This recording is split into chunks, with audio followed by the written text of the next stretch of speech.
నేను అనేది ఏంటంటే ఇక్కడ కొట్లాడుకున్నాడు, ఇక్కడ యుద్ధాలు చేసుడు, ఒకల మీద ఒకరు మాటలు చేసుడు, పొన్నం ప్రభాకర్ మమ్మల్ని తిట్టుడు, మేము ఆయన తిట్టుడు, పొన్నం ప్రభాకర్ మళ్ళీ అడ్లూరు లక్ష్మణ్ తిట్టుడు, మధ్యలో ఇవన్నీ ఎందుకు?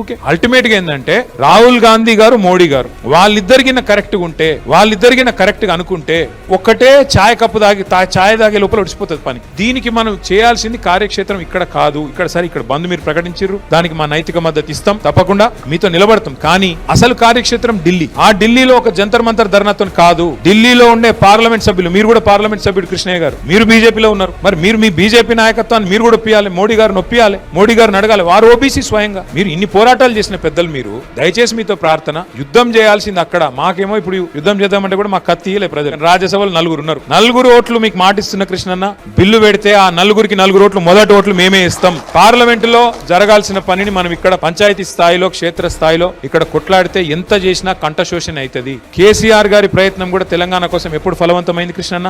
ఆఖరికి మళ్ళా పార్లమెంట్ లో బిల్లు పాస్ అయితేనే 2014 ఫిబ్రవరిలో తెలంగాణ వచ్చింది. అట్లనే మన పోరాటం కూడా ఫలించాలి, మీ ఆలోచన కూడా సఫలం కావాలంటే కార్యక్షేత్రం అక్కడ. ఇది వాస్తవం.